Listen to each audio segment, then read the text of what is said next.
Jadi ada 6 level, nanti kita jelaskan satu-satu. Ada knowledge, comprehension, application, analysis, synthesis, evaluation. 3 level bawah yang pertama itu namanya lower order thinking skill. Kemampuan berpikir tingkat rendah, gampang-gampangannya gitu. Apalan, memahami, mengaplikasikan. 3 yang atas ini higher order thinking skill. Kemampuan berpikir tingkat tinggi. Analisis, sintesis, evaluasi. Nanti kita jelaskan satu-satu. Cuma ketika saya ngomong ini level rendah sama level tinggi, bukan berarti, Pak, saya langsung level tinggi aja, Pak. Enggak. Tidak bisa. Untuk bisa berpikir level yang tinggi, kamu butuh bahan dari level yang rendah. Tidak bisa dijujuk. Untuk bisa comprehension, kamu butuh knowledge. Untuk bisa application, kamu butuh knowledge, butuh comprehension. Untuk bisa analisis, kamu butuh knowledge, comprehension, application.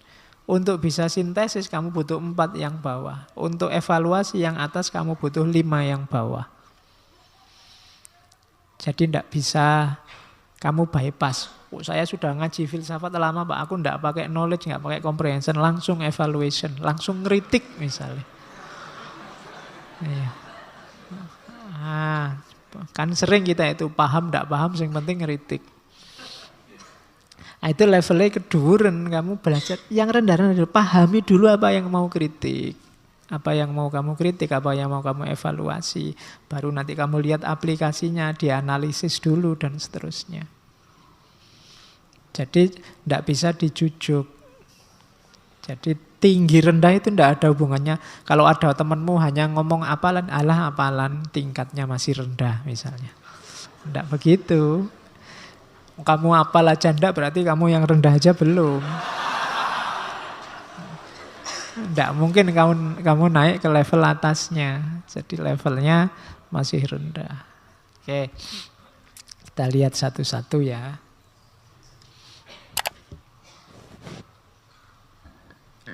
Yang pertama ranah kognitif tadi, paling rendah itu pengetahuan.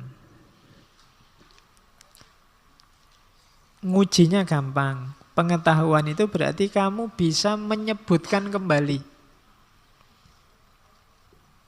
Makanya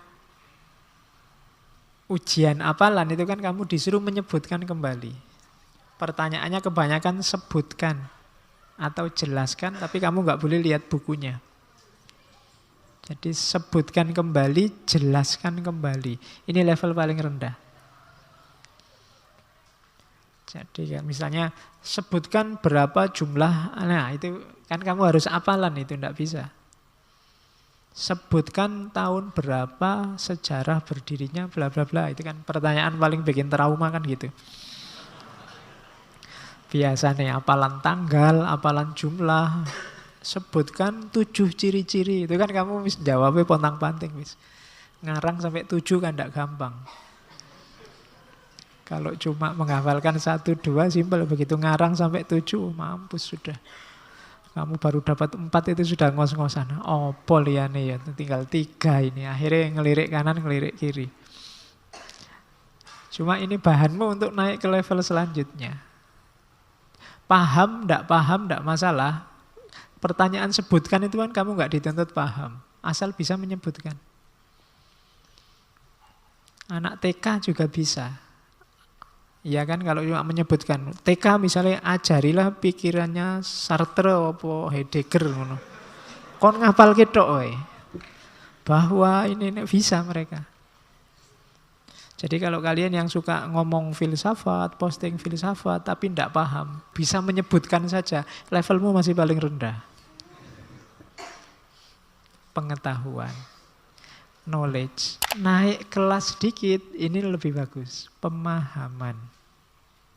Jadi, kalau ini tidak cuma dihafalkan, dia ngerti duduk persoalannya. bisa diinterpretasi. Ciri paling gampang biasanya bisa pakai kata-katanya sendiri. Berarti kamu sudah paham.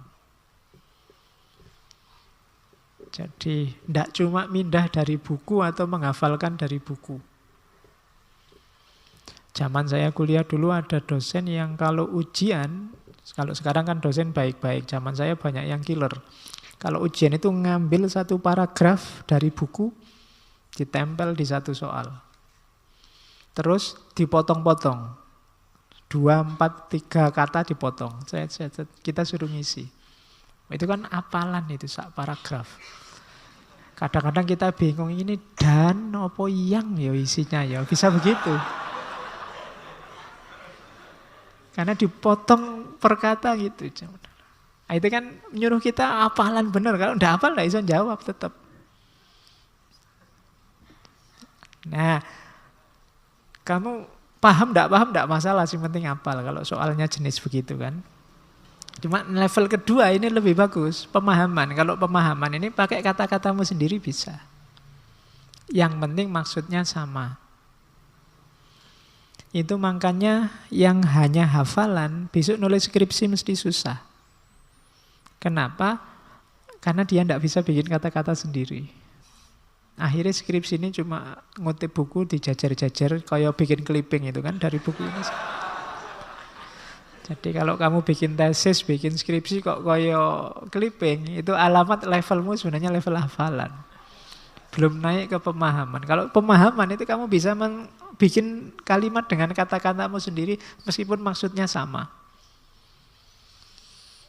Jadi makanya kalau saya nguji skripsi atau tesis kok footnote terus apalagi isinya ibit kabeh 40 halaman. Alamat itu wis. Iki mesti ngapal, iki cuma mindah dari buku. Akhirnya kan ngapain aku capek-capek maca skripsi, maca bukune langsung wae lebih jelas. Jadi levelnya pemahaman. Bikin kalimatmu sendiri, berarti kamu paham. Kalau dengan kalimatmu sendiri kamu tidak bisa, berarti belum paham. Kamu hanya masih apal. Masih level pengetahuan. Oke. Ada naik kelas satu lagi, penerapan. Penerapan itu kamu ini level kognisi lebih tinggi. Jadi memasukkan teori atau konsep dalam satu situasi. Itu namanya menerapkan.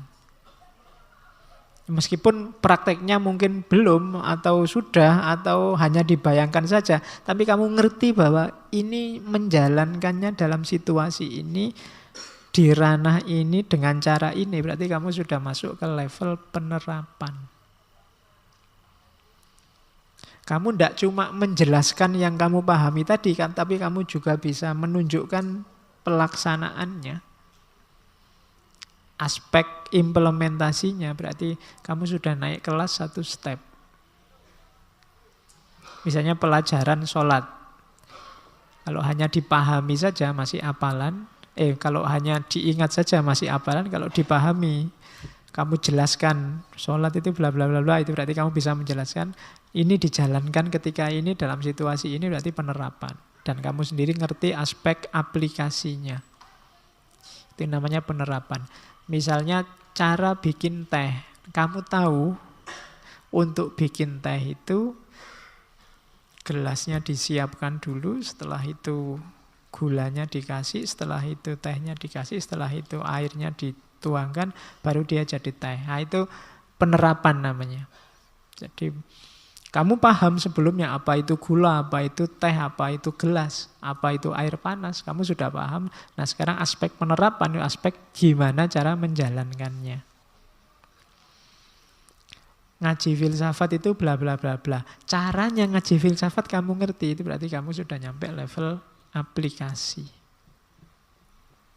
Oke, itu naik level keempat. Ketiga, naik kelas lagi, itu analisis. Ini kan di setiap skripsi, setiap tesis, kalian pasti menyebut analisis. Analisis itu gampangannya gini, mecah bagian-bagian komponen-komponen dari yang kamu pahami, terus kamu cari hubungannya antar komponen. Masjid ini ada imamannya, ada terasnya, ada kubahnya, ada karpetnya, ada tiangnya, ada kipas anginnya, ini namanya unsur-unsur. Ada jamaahnya, ada imamnya. Nah, nanti hubungannya imam sama makmum jamaah apa? Hubungannya karpet sama kubahnya apa? Hubungannya ini namanya analisis.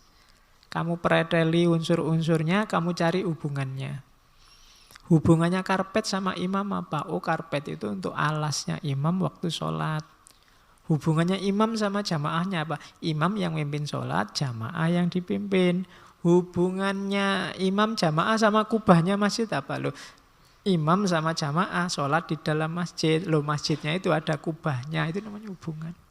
Ini namanya analisis.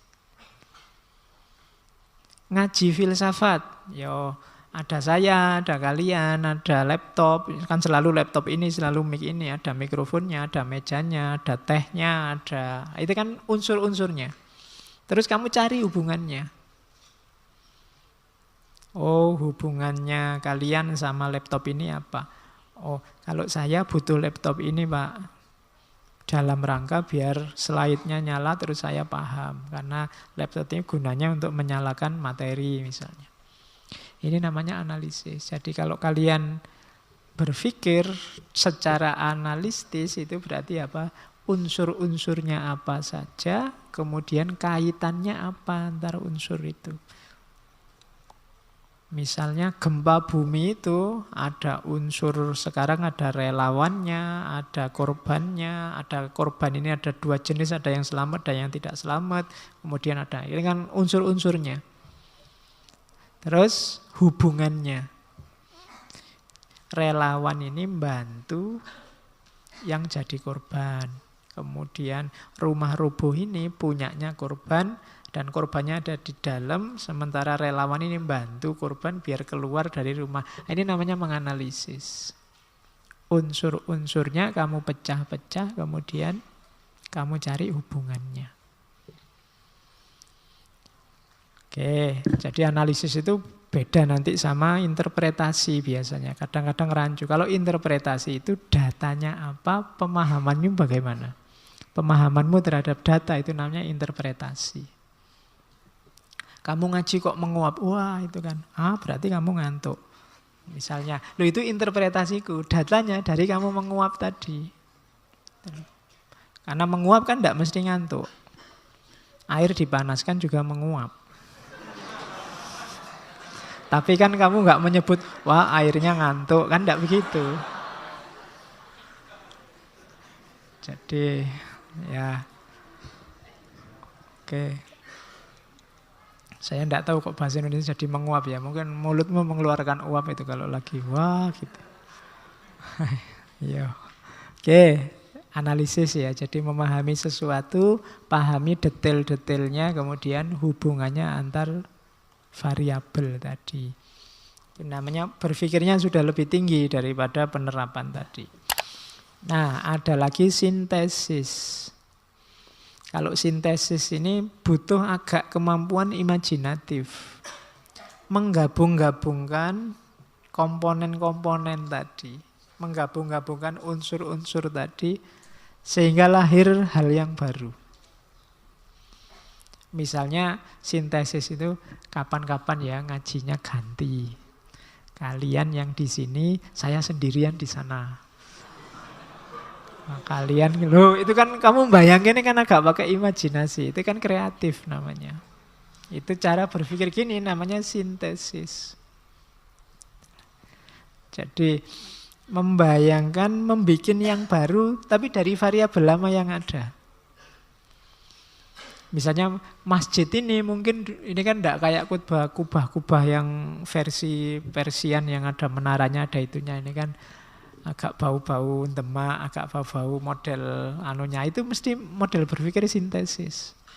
Dari data-data model bangunan di Jawa digabungkan dari ideal masjid yang hubungannya sama sholat berjamaah. Lahir masjid model semacam ini. Kalau ornamen-ornamen yang model kubah yang bulat, besar, pakai menara, itu kan mungkin hasil imajinasi yang berbeda dari yang ini. Nah itu namanya cara berpikir sintesis. Jadi data lama dipakai untuk menghasilkan sesuatu yang baru.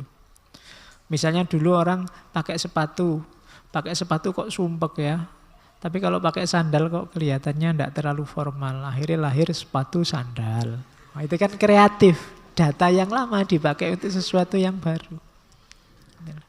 Sekarang kan kamu harus punya gagasan ini. Apalagi yang bisnismen bergerak di bidang entrepreneur. Kamu harus pintar berkreasi. Ini kemampuan sintesis. Ya kan? Kayak teknologi sekarang itu kan kemarin sudah ada Google Glass. Jadi kameranya ada di kacamatamu ini. Meskipun kemarin tidak terlalu laku, jadi monitormu itu ada di kacamata ini. Jadi kamu tiba-tiba ketawa sendiri di depan. Orang heran, ini kamu ketawa sendiri kenapa? Oh lihat film di sini. Itu kan hasil berpikir sintesis kacamata yang dibawa kemana-mana simpel dengan layar laptop atau layar komputer. Daripada orang capek-capek bawa kayak gini, gimana kalau layarnya digabungkan aja sama kacamata? Lahirlah Google Glass. Nah, itu mungkin besok ada inovasi baru lagi. Oke. Zaman dulu misalnya orang menggabungkan data-data yang ada di pikirannya dengan data-data yang ada di lapangan. Misalnya yang saya cermati sejak dulu teknologi kamar mandi. Dulu orang mandi itu butuh cedok, butuh nimbo, sekarang kan enggak. Terus, ini kamar mandi terlalu luas menghabiskan ruangan, gimana teknologinya pakai shower. Jadi kamu mandi tinggal diam aja nanti airnya mengalir.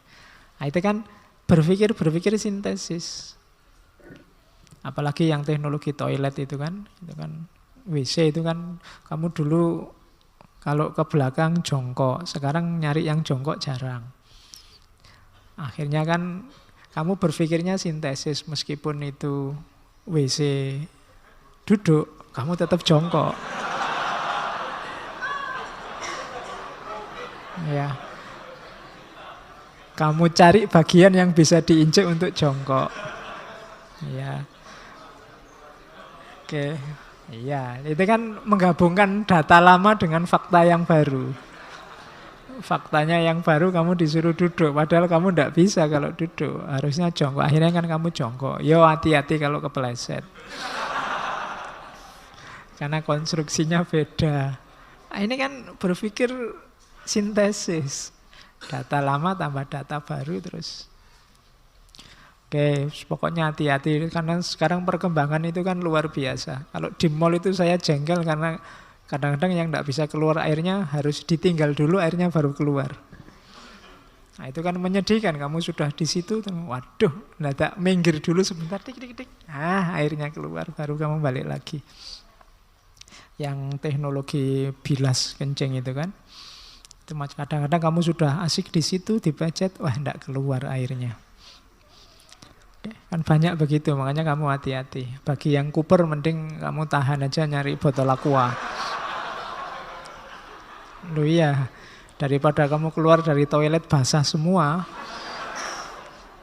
tahan aja dibawa pulang. Kecuali kamu bisa kreatif tadi, berpikir sintesis.